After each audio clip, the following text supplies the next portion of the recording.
Hello students, welcome back to our YouTube channel. आज के इस वीडियो में हम लोग सीएमए फाउंडेशन दिसंबर टर्म 2025 का मॉडल क्वेश्चन पेपर लॉ को सॉल्व करेंगे। ठीक है।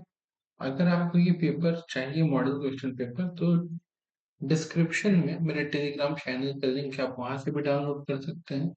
और अगर आप चाहते हैं वेबसाइट से डाउनलोड करना, तो आपको सीएमए की वेबसाइट पे भी मॉडल क्वेश्चन पेपर आप बेसिकली लिख करके गूगल पे भी सर्च करोगे तो आपको मिल जाएगा। बड़ा सिंपल है। मेरे पीडीएफ को इस पीडीएफ पे यानी कि डाउनलोड करने का बस ये फायदा है कि मैं जो पीडीएफ अपलोड करूंगा अपने टेलीग्राम चैनल पे, उसमें आपको आंसर यहीं पे सब मिल जाएगा। ठीक है। क्या है क्वेश्चन, पहले देखते हैं। सबसे पहला क्वेश्चन है, which is the lowest court to approach for criminal matter. Criminal matter के लिए सबसे लोअर कोर्ट कौन सा। ठीक है, तो उसका जवाब है जुडिशियल मजिस्ट्रेट। ठीक है। Just a second.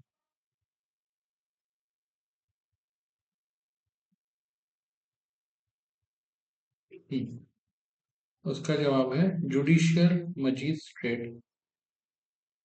ठीक है। दूसरा, according to section 25 of Indian contract act, agreement made without consideration. क्या ऐसा होता है? देखो, एक लाइन है, नो कंसिडरेशन नो कॉन्ट्रैक्ट। अगर कंसिडरेशन नहीं है तो फिर कॉन्ट्रैक्ट नहीं होगा, लेकिन सेक्शन 25 कहता है कि एग्रीमेंट मेड विदाउट कंसिडरेशन। ठीक है। इज वर्ड, इसके कुछ एक्सेप्शंस हैं, बट बिना एग्रीमेंट के, सॉरी, बिना कंसिडरेशन के कोई कॉन्ट्रैक्ट या कोई एग्रीमेंट बन ही नहीं सकता। हाँ, देयर आर सम एक्सेप्शंस, जैसे एजेंसी इसके एक्सेप्शंस है। ठीक है। गिफ्ट इसके एक्सेप्शंस हैं। टाइम बार डेट इसके एग्जेप्शन है। ठीक है, एक्सेप्शन है, सॉरी। तो लेकिन फिलहाल ये है कि according to section 25 Indian contract act states that an agreement made without consideration is void. Okay.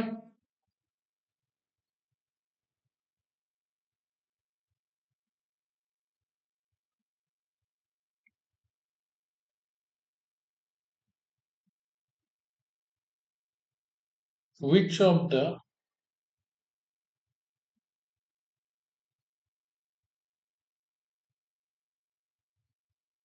Which of the statement is incorrect in connection with the duties of sellers and buyers? पहला है,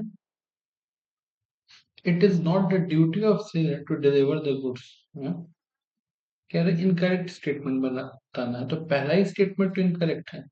कह रहा है कि seller का duty नहीं है केवल सामान डिलीवर करने की, बिल्कुल उसका ड्यूटी है। ठीक है। हम लोगों ने टाइप ऑफ डिलीवरी भी पढ़ा है, याद है? आप लोगों ने भी सेल्स ऑफ गुड्स सेक्टर में टाइप ऑफ डिलीवरी पढ़ा होगा। कितने तरह का होता था डिलीवरी, कुछ याद है? तीन तरह का, एक्चुअल डिलीवरी, कंस्ट्रक्टिव डिलीवरी और सिंबॉलिक डिलीवरी। तो भैया, ये तीनों डिलीवरी करने का तो जिम्मेदारी पूरा और पूरा सेलर का ही रहता है।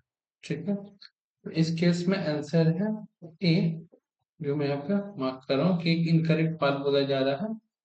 ठीक है।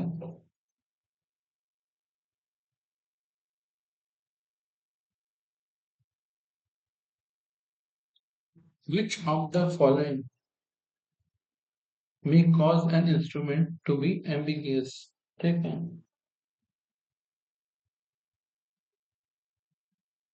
क्या गलत स्टैम्प नहीं सर?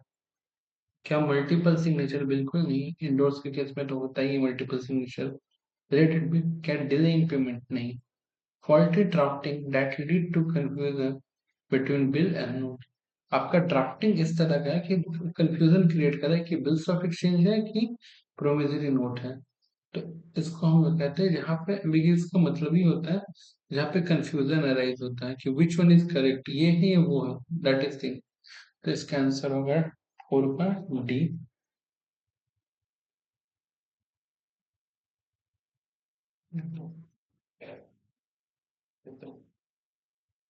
इसका मतलब होता है डाउट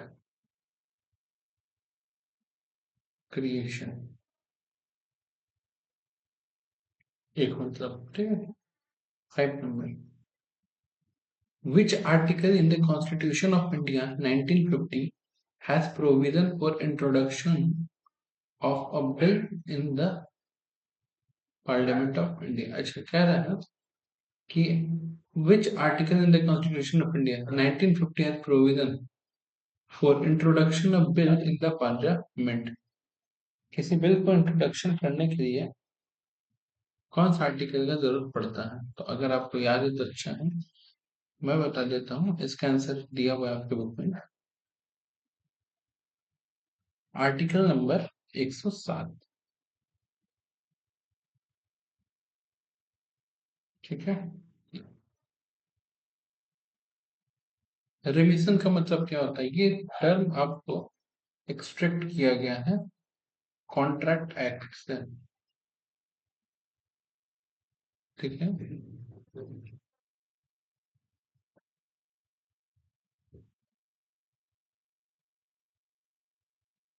कैंसिलेशन ऑफ कॉन्ट्रैक्ट नहीं जी, acceptance of the lesser fulfilment that was, हाँ बिल्कुल। रिमिशन का मतलब होता है कि जितना काम या जितना कंसिडरेशन डिस्कस हुआ था, आप उससे कम वैल्यू फुलफिलमेंट होने पे भी आप एग्रीड हो गया और वहां पे स्टॉप हो गया काम। ठीक है।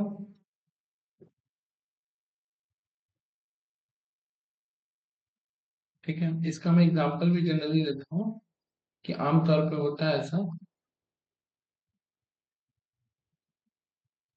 Construction of house.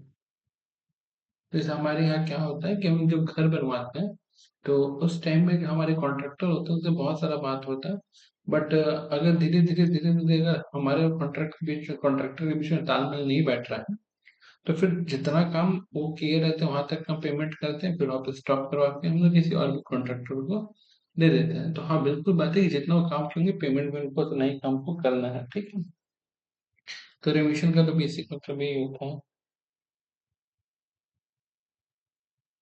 Before transfer the possession of container goods, the goods must be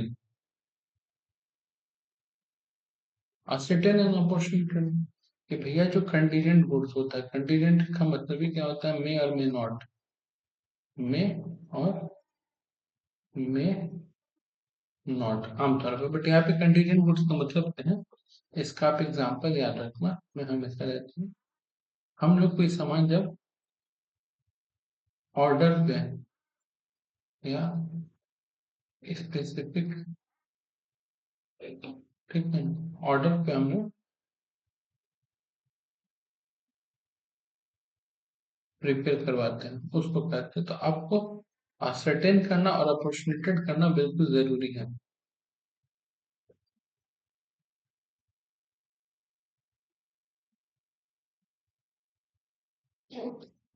Municipalities are provided for the authority under the which part of Constitution of India?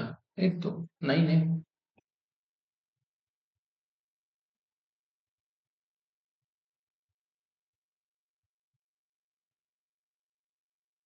ये आपका चैप्टर 1 से है। ये तो आपका कॉन्ट्रैक्ट एक्ट से है, ये भी, ये सेल्स ऑफ गुड्स एक्ट से है, होगा। ये निगोशिएबल इंस्ट्रूमेंट एक्ट से है। ये क्वेश्चन भी आपका चैप्टर 1 से है, फंडामेंटल ऑफ लॉ वाला। ये तुम्हारा कॉन्ट्रैक्ट एक्ट से है आपका।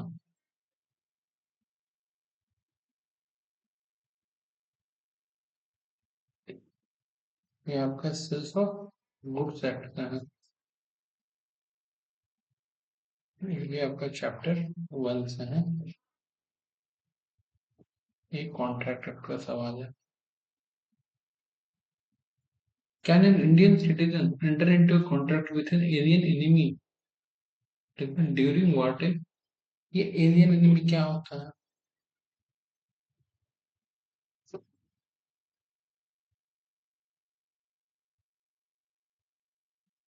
अगर इंडिया का राइट नाउ किसी भी कंट्री से वॉर चल रहा है, तो वो कंट्री हमारे लिए क्या होगा, एलियन एनिमल। और उस सिचुएशन में कोई इंडियन सिटीजन कॉन्ट्रैक्ट नहीं कर सकता है, ठीक है, आपको याद रखना है, ठीक है। कोई भी इंसान कॉन्ट्रैक्ट नहीं कर सकता है, लेकिन इफ अगर वार के पहले कॉन्ट्रैक्ट बनाना है, फिर कॉन्ट्रैक्ट ना होने पे कुछ लॉस या ऐसा कुछ है, तो आप कर सकते हो केवल और केवल सेंट्रल गवर्नमेंट या फिर गवर्नमेंट ऑफ इंडिया के परमिशन के साथ। ओनली जब गवर्नमेंट ऑफ इंडिया आपको परमिट करेगा तब, आमतौर पे आप नहीं कर सकते, ये बात ध्यान रखो, ठीक है। In case of breach of warranty again sales of good sets, in case of breach of warranty the aggrieved party cancel, अगर ब्रीच ऑफ वारंटी तो कैंसिल कॉन्ट्रैक्ट नहीं है, इंटायर कॉन्ट्रैक्ट कैंसिल नहीं होता है। ब्रीच ऑफ वारंटी के case में generally damage claim होता है, ठीक है। हाँ, ओनली क्लेम डैमेज, इसका आंसर होगा डी। और अगर वो रहता है कि ब्रीच ऑफ कंडीशन है, देन आप वहां पे लिख सकते थे कि हाँ इंटायर कॉन्ट्रैक्ट कैंसिल होता है। What is inland bill, simple सा बात है, जो बिल कोई इंडियन बनाए या फिर किसी इंडियन के ऊपर बने, ठीक है, उसको जनरली हम लोग इंडियन बिल कहते हैं, इनलैंड बिल, ठीक है, इंडियन बिल बोल रहा हूँ, इनलैंड बिल। ये भी मेरा निगोशिएबल इंस्ट्रूमेंट एक्ट से है ये question.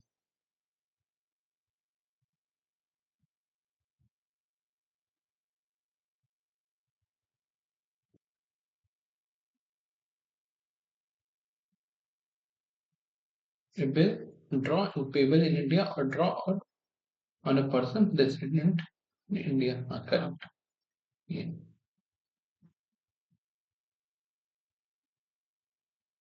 an accident, sorry an accident, literal sorry, actually में आपको दिख रहा होगा कि करीब करीब 11 साढ़े 11 बजे, 11, हाँ 11 बज के 32 मिनट वीडियो रिकॉर्ड हो रहा है, तो थोड़ा सॉरी। हाँ, तो accident, the ancient, again, the ancient Indian code can be divided into 6 categories based on their rank। अच्छा, ये भी हमारे स्कूल्स ऑफ लॉ में बताया गया है, मतलब हमारा जो चैप्टर है चैप्टर 1 उसी से ही है, फंडामेंटल ऑफ लॉ या फिर इंट्रोडक्शन ऑफ लॉ, आप जो बोल लो। तो सबसे पहले खुलना, शर्नी करना, अधिकारिता, सिस्टम, हाँ बी सही है, निर्भर।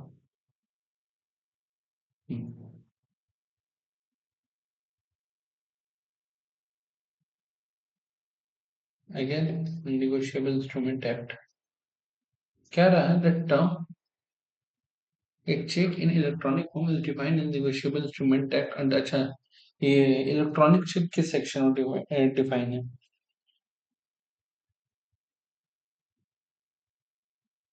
एक्सप्लेनेशन 1 ऑफ सेक्शन 6, ठीक है, सेक्शन 6 में जनरली डिफाइन है, ठीक है।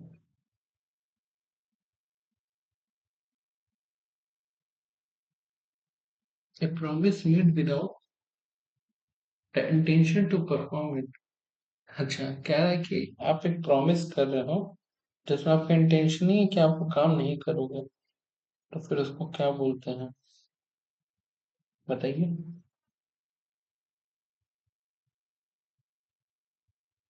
क्या बोलते हैं?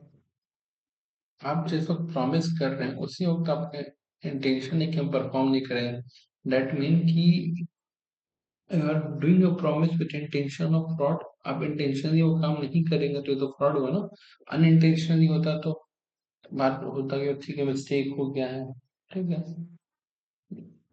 वो चलता।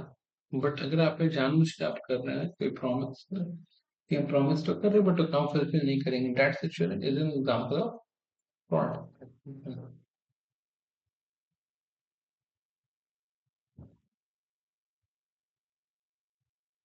15, ये कॉन्ट्रैक्ट एक्ट सब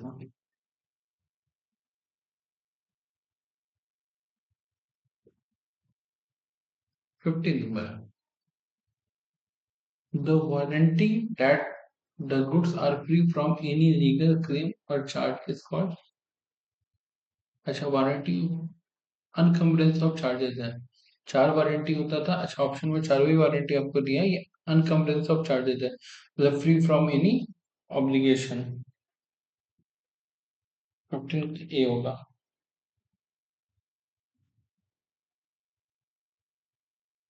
सात कंडीशन चार वारंटी, ये देखो कितना जो पॉइंट है, आपको चार वारंटी यहाँ पर रिवाइज हो सकता है, ठीक है।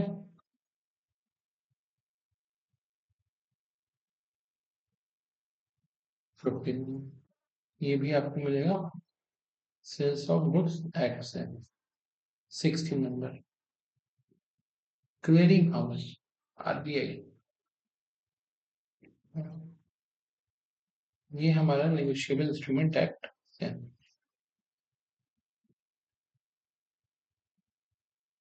एक क्लियरिंग, जैसे आपने देखा कि क्लियरिंग हाउस, ऐसे मेरे मेरे मुंह से आरबीआई निकला, यानी कि रिजर्व बैंक ऑफ इंडिया, ठीक है। It's R B I. तब किसी ऑप्शन में आरबीआई तो है नहीं, तो ऑब्वियसली होगा, लेकिन वो पढ़ लेते हैं। एक clearing house manage by the RBI और रिकॉग्नाइज बाय इट, ठीक है। क्लियरिंग हाउस होता है क्या, मैंने पहले आप मतलब मेरे पहले के वीडियोस हैं, अगर आपने वो देखा होगा तो आपको पता होगा। जनरली जब एक बैंक से दूसरे बैंक में जब चेक ट्रांसफर होता है, तो उस चेक को क्लियर करवाने में आरबीआई हेल्प करता है, ठीक है।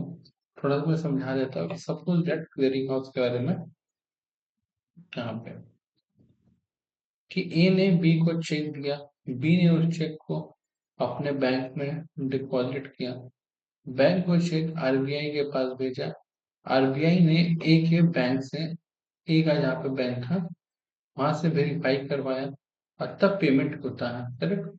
और आरबीआई क्या करता है कि वो जो चेक था, उस चेक का इलेक्ट्रॉनिक इमेज लेता है, और उसके बाद उस चेक को ट्रंकेटेड चेक बना देता है, यानी कि चेक फाड़ देता है। जनरली ये होता है क्लियरिंग हाउस में, ठीक है। तो इसका आंसर होगा 16 का B. 17, which type of legal remedy is available under the article 32, अच्छा किस तरह का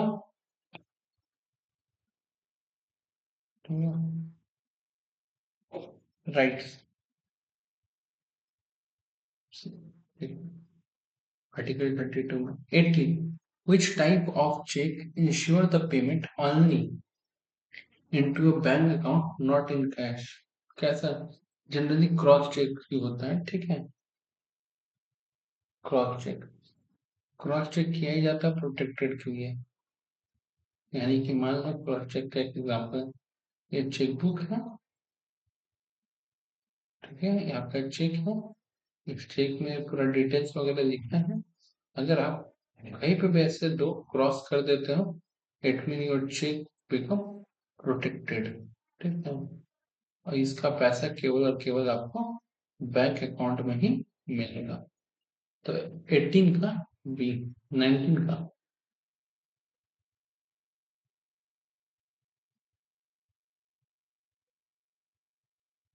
चैप्टर 1 से ना,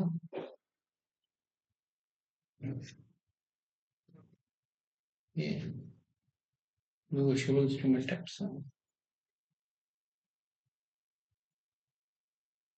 why does the sales of goods act provide exception to the nemo date, अच्छा nemo date court non मतलब वो आपको याद होगा, लैटिन टर्म है, no one has a right to sell those goods on which they don't have property, यानी कि ownership, अगर आपको याद हो तो।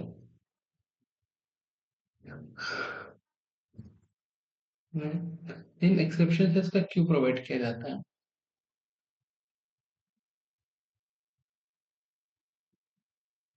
To safeguard the interest of bonafide,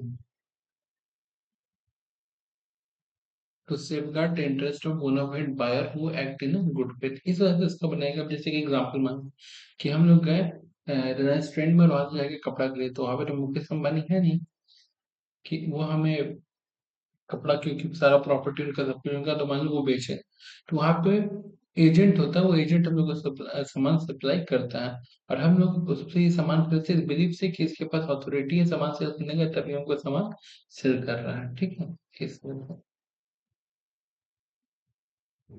20 number.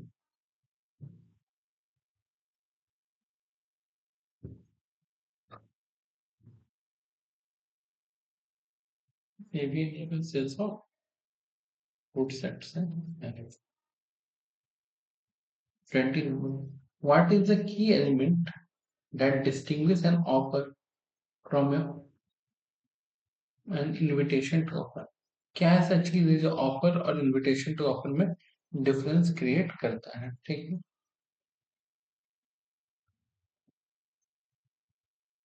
Expression और final willingness to obtain assent from the other party.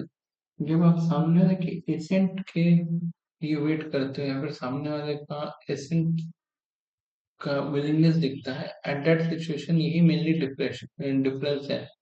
ठीक है, जो ऑफर को इनविटेशन टू ऑफर से डिफरेंट बनाता है। 20 का ए।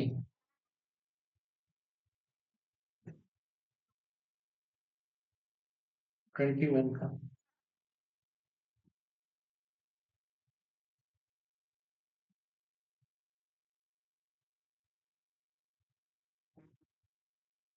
Who can initiate insolvency proceeding against a person. अच्छा, जब कोई इंसान इंसॉल्वेंट हो जाता है, तब कौन उसके, ठीक है,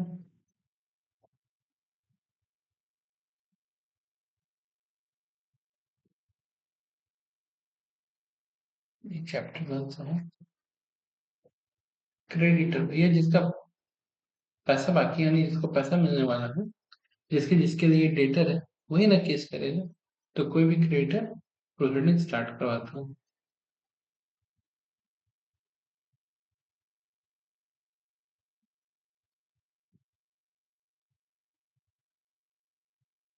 Which of the following best describe a promissory note?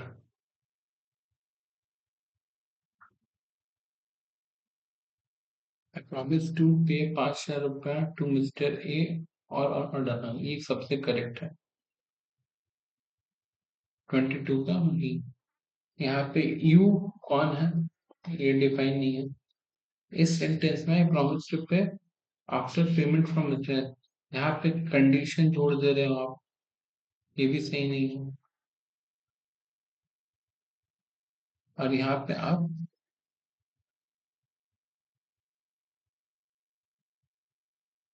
Clear नहीं कर रहे हो कि कब दोगे क्या दोगे, तो सबसे करेक्ट तो बी ही है।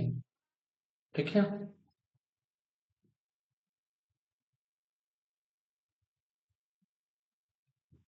which of the following statement regarding the future? False statement। Future goods के बारे में कौन सा फॉल्स स्टेटमेंट?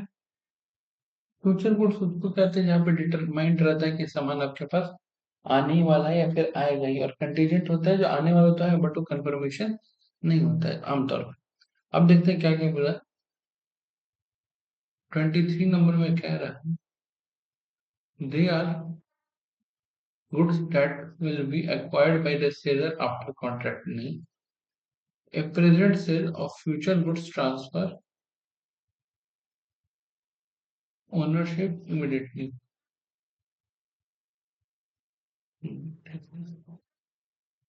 तो हम लोग को फर्स्ट स्टेटमेंट ही फाइंड आउट करना है ना। तो पहला देखो क्या बोल रहा है, पहला बोल रहा है ठीक है, ऐसा फ्यूचर गुड्स ऐसा होता है कि they are the goods that will be acquired by the seller after the contract. जब सेलर की कॉन्ट्रैक्ट कर लेते हैं कि ठीक है, मुझे सामान बेचना है, उसके बाद वो सामान वो एक्वायर करता है, तो दैट इज गुड। इसी को तो फ्यूचर गुड्स कहते हैं। लेकिन सेकंड नंबर थर्ड पर कह रहा है कि present sale of future goods transfer ownership immediate. ऐसे कैसे हो सकता है? जो सामान अभी तक आपके पास आया ही नहीं है, उसका ओनरशिप कैसे किसी को ट्रांसफर कर सकते हो? ठीक है, जो सामान आपके पास नहीं नहीं। हाँ ठीक है, कंफर्मेशन चैनल एक बार पहले आपके पास रहेगा, आपको ओनरशिप होगा, then you will transfer the ownership. Immediately नहीं हो सकता, प्रेजेंट से आप फ्यूचर को। ठीक है।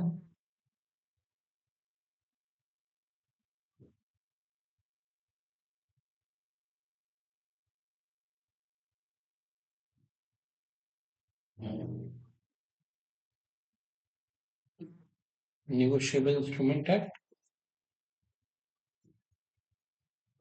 Sales of goods act,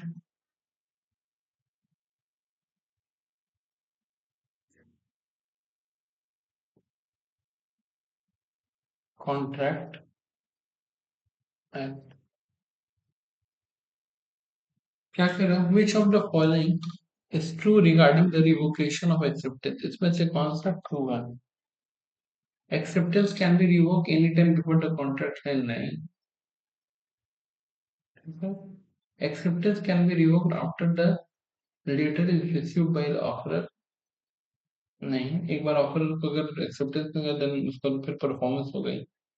C, acceptance can be revoke any time before the letter of acceptance is received by an offerer. हाँ, ये जो बात है ये सही है कि acceptation acceptance can be revoke at any time before the acceptance. हमने एक्सेप्टेंस लेटर लिख करके जो मेरे को ऑफर दिया था उसके पास भेजा, बट अभी तक उसके पास लेटर पहुंचा नहीं है। उसके पहले हम क्या कर सकते हैं? एक्सेप्टेंस को रिवोक कर सकते हैं। Again question from contract act which I already written है, तो इसका ऑप्शन सी होगा।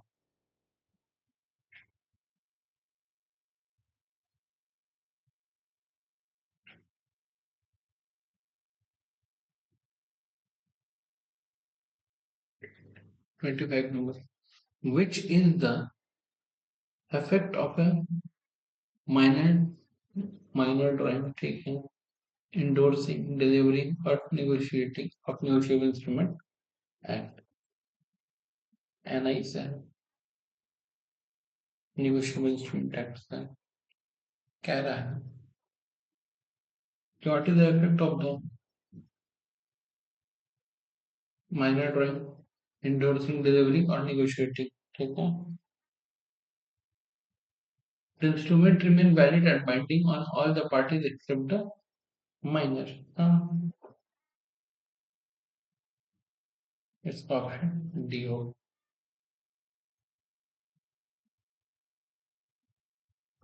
Under Section 125, subsection 1 of the Indian Contract Act, the immediate holder has right to। अच्छा, क्या है कि under section 125 subsection 1 of the Indian contract the indemnity holder. अच्छा, contract है,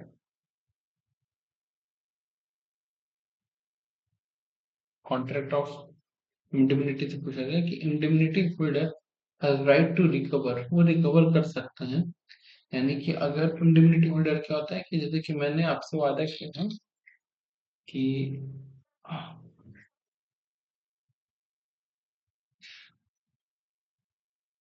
अगर आपके साथ ये सिचुएशन होगा, I will compensate you, I will pay you. इसको कहते हैं general contract of indemnity and guarantee, ठीक है। जैसे इंश्योरेंस के केस में होता है, तो यहाँ पे क्या है 27 नंबर कि होल्डर के पास क्या राइट है, होल्डर क्या चीज क्लेम कर सकता है, ठीक है। तो बी नंबर है, जितना भी डैमेजेस लगा होगा वो सारा ही डैमेजेस क्लेम कर सकता है, कोई स्पेसिफिक नहीं, सारा। When can the property in goods transfer to one joint owner to a buyer, ठीक है। या से सपोर्ट करना, ठीक है। तो इसका है कि if the joint owner in the sole position with the co owner permission and the buyer purchase in good faith without the notice of lack of authority, ठीक है। तभी भी है जब आपकी पोजीशन में अकेले पड़ा हुआ हो और आप पहले से बातचीत हुआ कि ठीक है तुम इसको बेच देना, भले सामान को ओनर हम दोनों हैं टोटल, ठीक है। ये होता है जॉइंट ओनर। 28 नंबर, 28 का, which of the following is true under section 37 of the short delivery, अच्छा।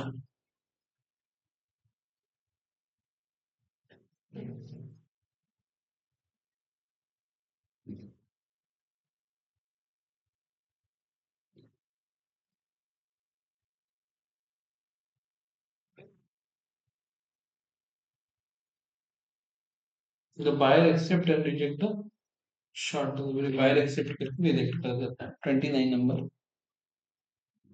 pledge, again contract act, a pledge is valid only when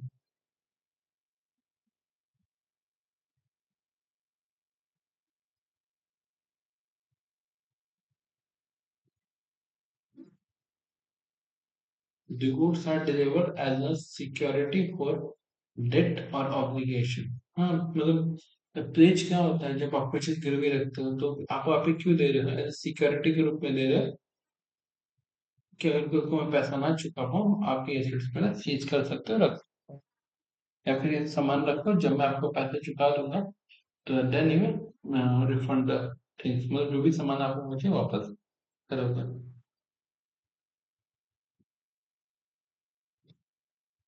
if the duty, correct duty, if the due date of negotiable instrument after adding grace period fall on the public verdict, ये बड़ा negotiable interesting question है, ठीक। ये question आपका account से भी help करेगा, account में भी ये चीज आ सकता है। तो कह रहा है कि भैया अगर आपका, आपको पता होता है कि जो भी डे होता है उसमें 3 दिन ऐड हो जाता है ग्रेस पीरियड का, ठीक है। जैसे कि मैंने किसी को बोला कि मैं अगर बेस्ट ऑफ एक्सचेंज का पैसा दूंगा तो 1 मंथ प्लस 3 दिन उसमें ग्रेस पीरियड ऐड होगा, लेकिन जो ग्रेस पीरियड पड़ रहा है वो ग्रेस पीरियड पड़ जा रहा है पब्लिक हॉलीडे के दिन, छुट्टी पड़ा जा रहा है, करेक्ट, ठीक है। देन इस सिचुएशन में क्या होगा, तो प्रीवियस वर्किंग डे एक दिन पहले ही मान लेंगे और क्या,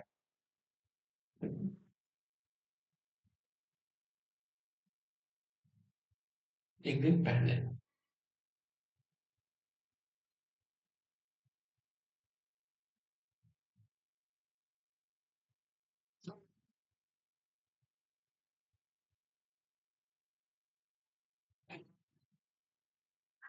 the what principal policy contract primarily based, ठीक है।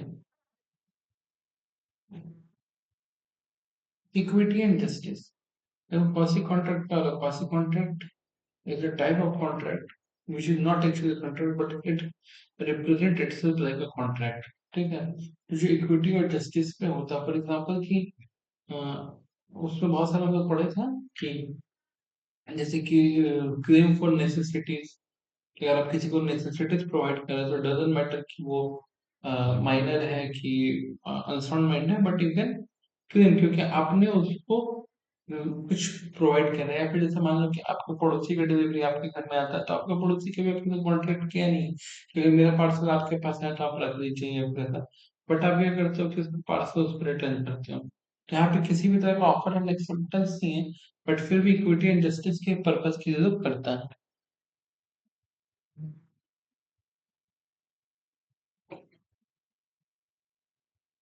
कॉन्ट्रैक्ट। अब जाकर के एक बिजनेस कम्युनिकेशन का पिक्चर आया,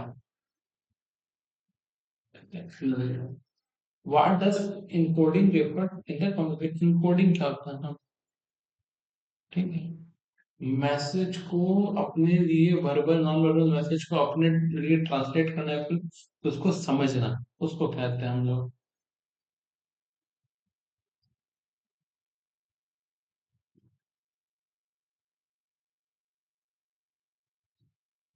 if negotiable instrument is lost or destroyed, who is considered the holder। अच्छा अगर वो लॉस्ट और डिस्ट्रॉय हो जाता है तो फिर होल्डर किसको माने, वो कंसिडर्ड होल्डर किसको माना जाए?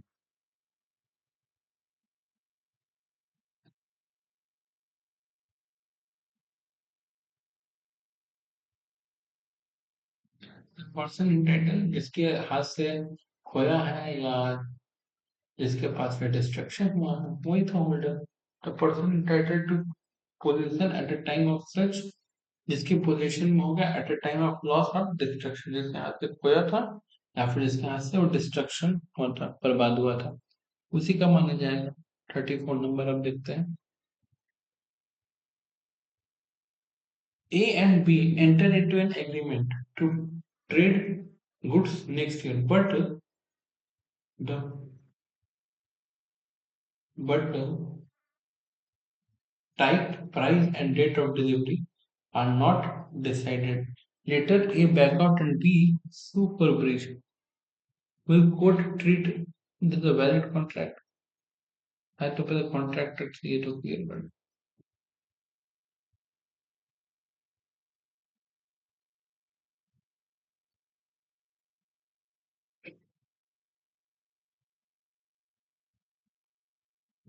वो रख दिया कि देखो कुछ सामान बेचना चाहता सब कुछ ठीक है।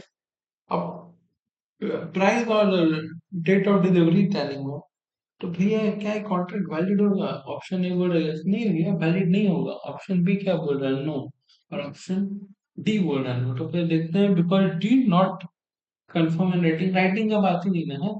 आप अगर ऐसे ही बोलोगे तो चलेगा, राइटिंग मैटर नहीं करता है। ये इररिलेवेंट बात है कि राइटिंग नहीं होना चाहिए, ठीक है।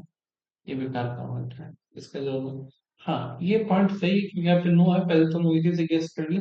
Because agreement has lack of certainty and is but उसमें बहुत सारी चीज सर्टेनी नहीं है, ठीक है।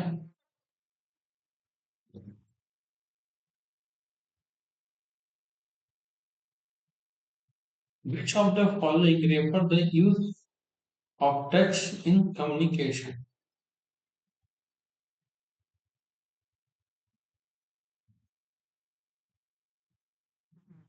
हैप्टिक्स।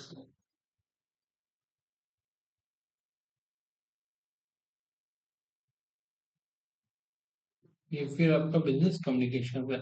सर दूसरा की तीसरा क्वेश्चन है।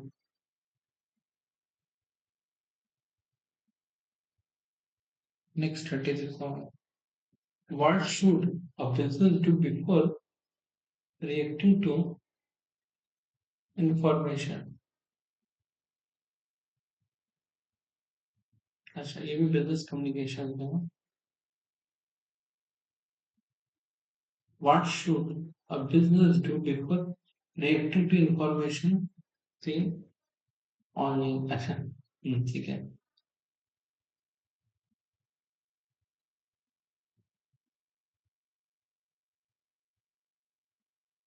क्या है कि अगर आपको क्या करना है, अगर आपको कोई भी इंफॉर्मेशन मिलता है ऑनलाइन तो उसको क्या करना है, आप तुरंत शेयर कर दोगे, इग्नोर कर दोगे, क्रॉस चेक करोगे या कॉपी एंड पोस्ट कर दोगे, क्या करोगे? कुछ नहीं। आप बताइए आप क्या करोगे? मैं और दुनिया का हर काबिल व्यक्ति मैन ऑफ ऑर्डिनरी स्टूडेंट जिसका दिमाग है वो इंटरनेट पे ऑनलाइन पे भी इंफॉर्मेशन मिला है या जनरली भी इंफॉर्मेशन आपको कैसे मिलता है, यू शुड डबल चेक ना, आपको चेक कर लेना चाहिए।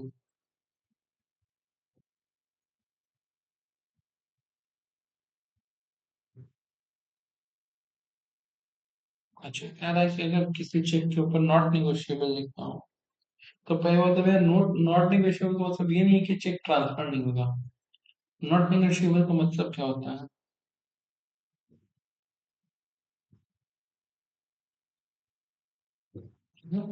ये एक स्पेशल टाइप का क्लॉज है। मैं बहुत जल्दी सारे चैप्टर का रिवीजन वीडियो लाऊंगा, उसमें भी आप लोग को ये टॉपिक में डिटेल में समझाऊंगा। Again negotiable instrument act.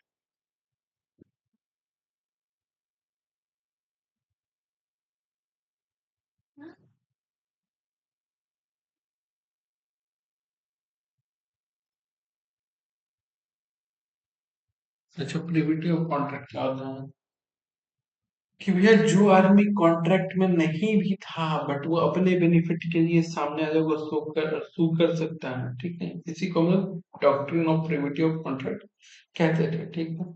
तो इसका होगा only the party involve in a contract can sue और बी सूड अपॉन इट, कि जो केवल और केवल पार्टी कॉन्ट्रैक्ट में इन्वॉल्व है वही एक दूसरे पे केस कर सकता है। और प्रिविटी ऑफ कॉन्ट्रैक्ट में वो एक्सेप्शन था कि नहीं, अगर बेनिफिशियरी है तो केस कर सकता है, ठीक है। तो इसका होगा 38 का बी। 39, ये तो हो गया कॉन्ट्रैक्ट। 39 नंबर आपका है sales of goods act. Caveat emptor का let the buyer be aware, ठीक है।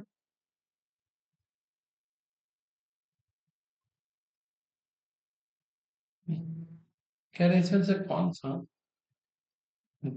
Under which condition the rule of caveat emptor not run when the goods are sold, ठीक है। बायर के दोनों में बायर को ध्यान रखना है, ठीक है। व्हेन बायर एक्सपेक्ट गुड्स, ठीक है। ये देखो डी नंबर कि हम जब सामान बायर के स्किल और जजमेंट पे खरीदते हैं, केस स्टडी भी है जस्ट वर्सेस प्रेस्ड होगा,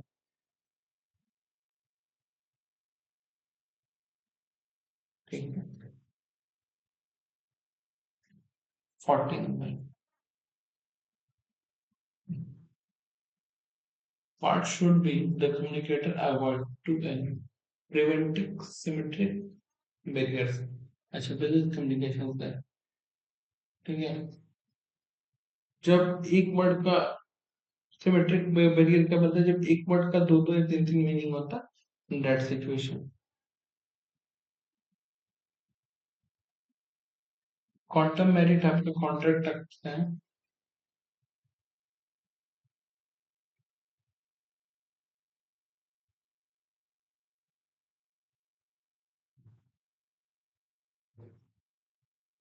41 का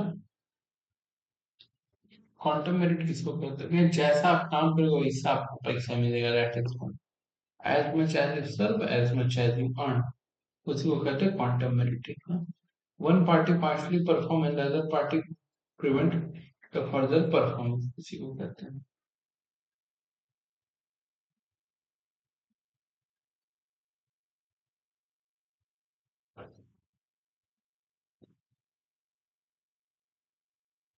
business communication। The communication start when a person tells something to a group of people and they pass on the information to some more people and this, अच्छा इसको क्या बोलते हो, पूछ रहा है कि जब आप कुछ लोगों को बोलते हो फिर ग्रुप को पास करता है, इसको क्या कहते हैं। इसको चोरी गॉसिप करना कहते हैं, गॉसिप बिजनेस कम्युनिकेशन का।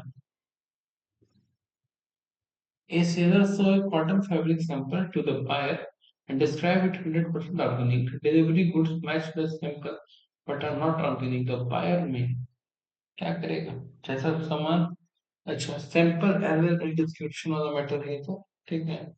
कि जैसा भैया सैंपल दिखाया गया वैसा सामान डिलीवर बिल्कुल नहीं हुआ है,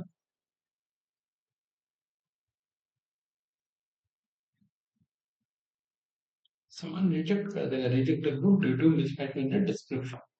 ये हम लोग आता है वारंटी कंडीशन में, सेल्स ऑफ गुड एक्ट, ठीक है। ऐप कैसे करना,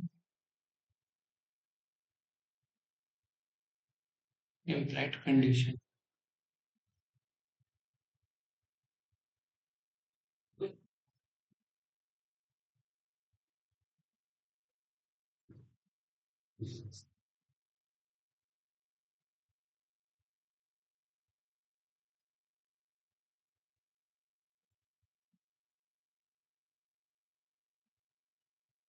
Which of the following best describe the Daniel stage of the intercultural sensitivity, जब आप अपनी एक दूसरे के कल्चर को से इनसिक्योर होता है या फिर सेंसिटिविटी रखता है, नहीं समझ पाते हो सामने का कुछ, ऐसा तब होता है जब दो लोग एक दूसरे को ना जाने, ठीक है, उनका कल्चर अलग है।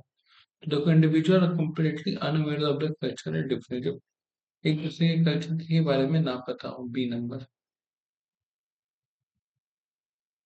which of the following is not a condition for applying section 70?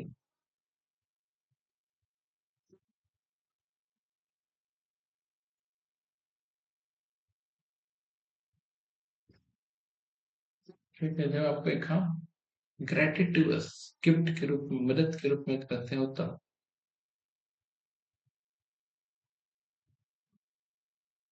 Contracted. अब देख पा रहे हो कॉन्ट्रैक्टेड से कितना ज्यादा उसका से सपोर्ट सेक्शन है निगोशिएबल, या ये तो बिजनेस कम्युनिकेशन।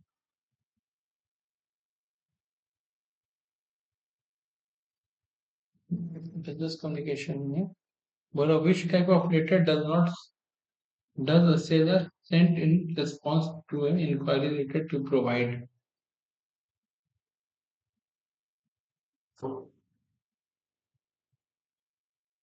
इंसान क्या देता है? कोटेशन देता है अपना रिक्वायरमेंट का हिसाब से, जो बनता है उसको कोटेशन लेटर कहता है।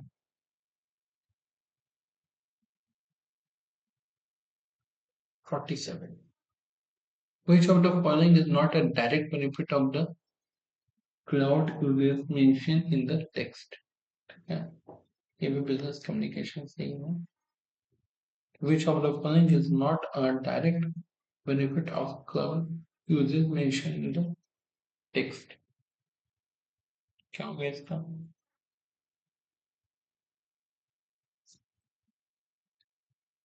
जब आप ज्यादा हार्डवेयर पे डिपेंड रहते हो, B number.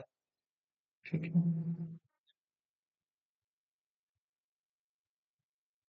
48, what is the legal status of a contract enter into enter entered into under a mistake of law India? क्या लीगल स्टेटस है कि अगर आप किसी कॉन्ट्रैक्ट में गलती से enter हो जाते हो तो क्या कॉन्ट्रैक्ट वॉइडेबल माना जाएगा कि नहीं माना जाएगा? तो कॉन्ट्रैक्ट इज नॉट वॉइडेबल। ठीक है, कॉन्ट्रैक्ट इज नॉट वॉइडेबल यानी कि वॉइडेबल रहता है। ठीक है, अवॉइडेबल रहने का मतलब कि it will decide on future कि कौन सही है कौन गलत है।